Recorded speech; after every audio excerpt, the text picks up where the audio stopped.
I can climb it, Reyth suggested, near bent backwards as she sized up stepped cliffs no angrier than another whitetail. The wagon stopped where the mountain's growth peaked. The Avas lived here, migrating between deep aglas rich with natural springs, avoiding the breath's billow. These harsh paths were the edge of Twish's reach. Once, if they came this far, then they'd outlasted another cycle of Nesher migration, and could turn south to follow Turnus east for the next many thaws, bringing Ava ceramics to trade for Hupe oils and Cedanon furs. A thaw ago, that would have been her furthest victory. The reward for such victory anymore? More and more battles. Anywhere further Turnus ran too shallow for fish. Her stranger tributaries nourished gardens kept by the Avas on softer shores. Long gone were the days of dusky freeze. Sangar's thaw, even if Turnus ran thin, had been watered well with the blood of her people, and her red pine bosom blushed. Eshi said beyond the ribs of Sangar, golden fields of wheat, like myrrh, rolled across high steppes, not unlike red mesa. "They'll be okay," the frog Noshkri said, above where far forever greens brushed like horsetails against the mountainside. Birds and cloth tangled throughout metal teeth, like the prickles behind Sophie's soft lips, wreathing carved trails scarring the heights. The rook, the dark ones of the west, lurked just beyond. Empty wooden towers, draped with red banners, watched their approach, vanishing above the incline. Now, two unfamiliar wagons, still strapped to their crumpled drafts, had been bucked of their cargo and swept deeper into the valley by rockfalls. As the Avas often said, travelers on high Kanawha afford the fortunes of a fall. Dry loaves, salted meats, and sticky cheeses filled the barrels they transferred to their own stock. There wasn't one among them who didn't chew the jerky or gobble the bread. They'd gone off the Dark One's meals to eat for so many days, she'd lost her sense of good taste. Of venison, quail, eggplants, and blackberries. The Dark Ones of the East stood and fought for their bounties. So why not these people? Had the Dark Ones of the West such fortune they could afford to leave the food? Perhaps down here the outsiders did not come. If this had once been their land, and as they had yet to show themselves, perhaps they did not journey into the Mother. Perhaps they were wiser than she thought. Each wagon had a single driver dead among the spoils. Flat-hatted with light uniforms, they'd the brown eyes, burnt hairs, and sandy skins of Sangar's children with the sharp-cut clothes, boots, and weapons of invaders. Reyth cut buttons from bloody coats and ripped patches from their sleeves. Bearing golden talons, Noshkri called them, rock's claws. And Reyth wondered each a trophy, like an ear from a fallen raider or a masher from a ghost-eyed girl. "Can I send Raspberry?" Reyth said, itching to get moving again rather than watch Boda flay flesh from the bones of horses and men to feed tonight's broth. The guts. The guts. She shuddered. "They've been gone a thaw and a freeze, nah?" "Bad idea."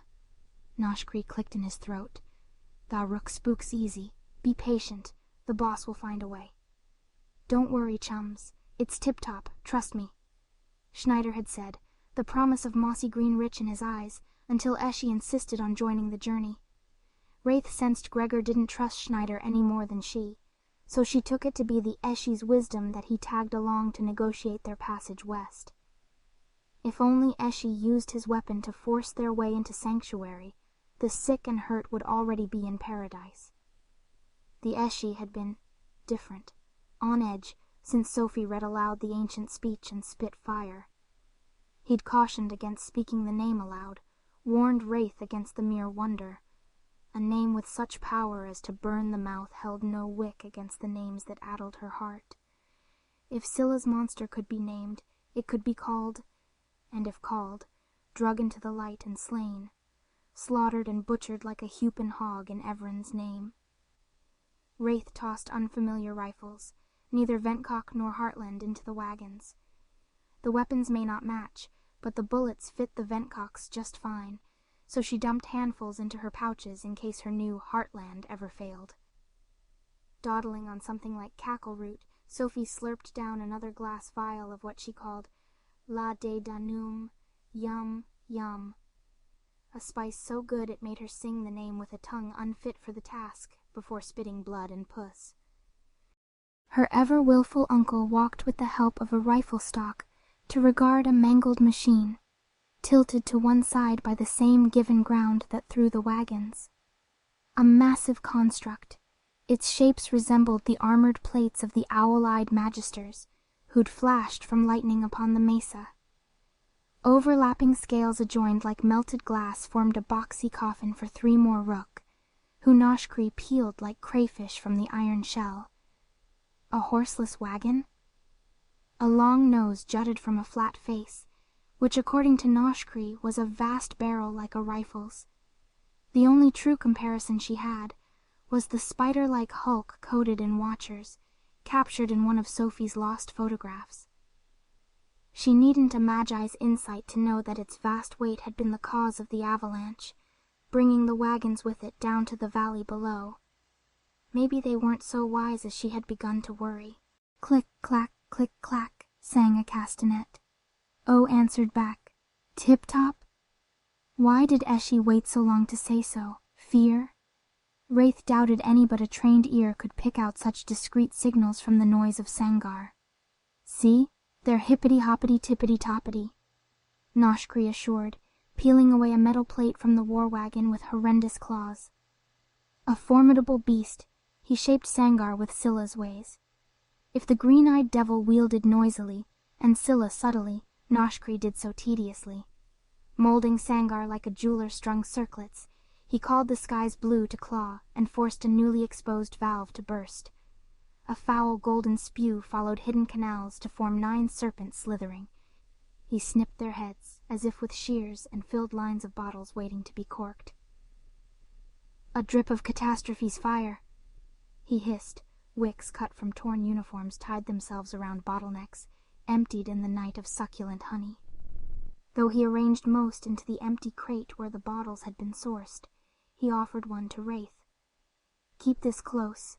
Spark this wick, and it'll be a masher. The last masher did not work so well against the magisters, Reyth said, hanging her thumb through the loop of her belt where the pin had popped. A foolish mistake. She needed more caution around unfamiliar tools. For others, for witches who blind fisher girls. Noshkree's long tongue lulled, snatching a fly from a corpse. Or knights who silence photographers. Yeah, you dare?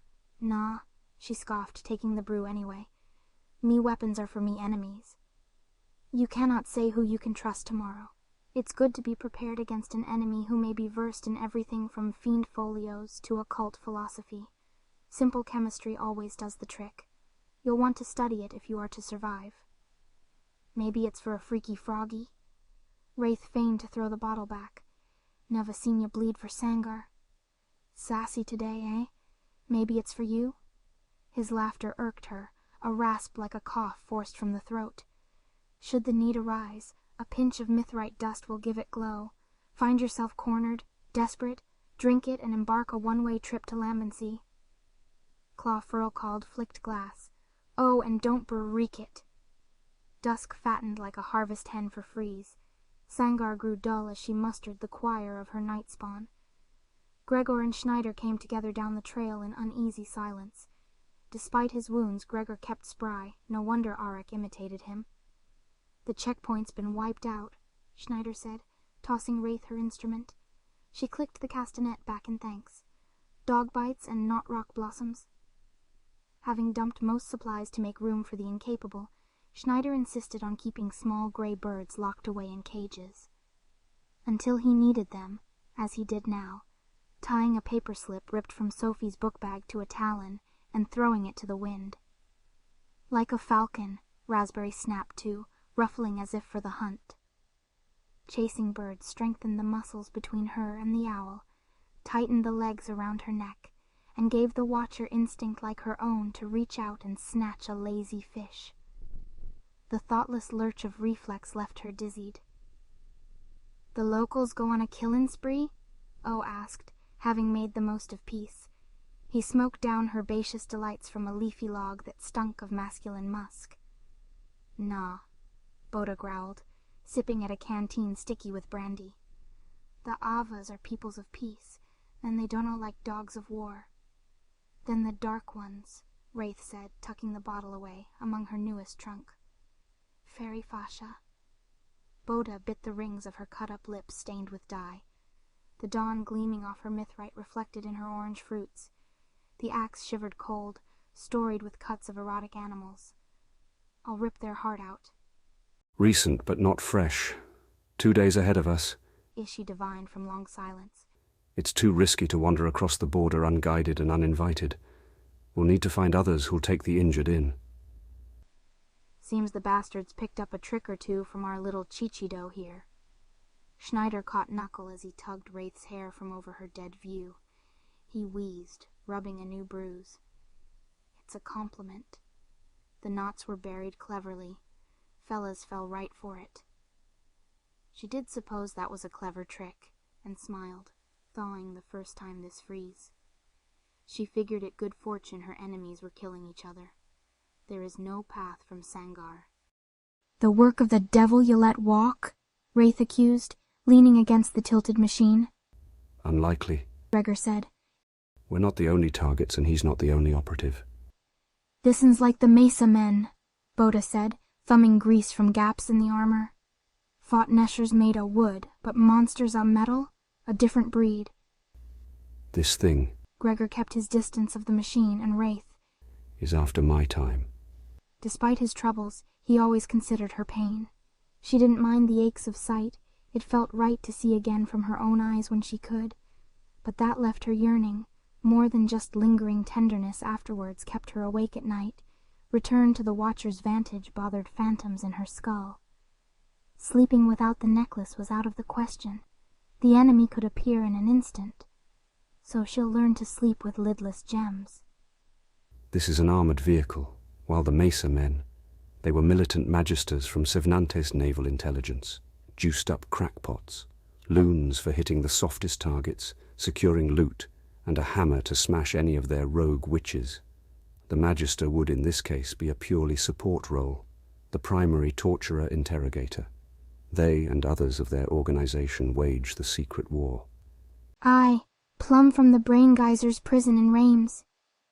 O built a bog of smoke, pardoned by the Dread King himself. Their leaders must have mistook mage hunters a good weapon for hunting me. Gregor rolled the shoulder burdened by the silver steel, galvanized clean blue by devil fire. The magister learned a sense of gestalt this time around too. Wraith's tapping foot got the better of her. Sophie tugged at her tight moss rock collar. She'd had enough of Sophie's fear whispered into her ears, always pushing her to worry. Can they not attack us from anywhere? Any time? Noshkri's eagerness granted Gregor an opportunity for silence. The Elesh hummed, though what didn't he know with certainty? You must perceive, primarily see, the strings you alter. They may have come by beacon on the Magister carried or through a Watcher. Gates are dangerous and rare, Miria. Not many can manifest them. Carefully guarded are such schema. Jewel-crafted armor, too, is costly, and Gregor can pop plates like puffy rice. Ch-ch. Reyth couldn't believe her ears, listening to a gecko gossip over the Ishi's wisdom. Who wondered a toad could croak so smart? Boda, too, laughed him off. It's good news is what it is, said Gregor, headed to prep the night's stew. They'll need time to formulate a new scheme. That's time for us to slip away.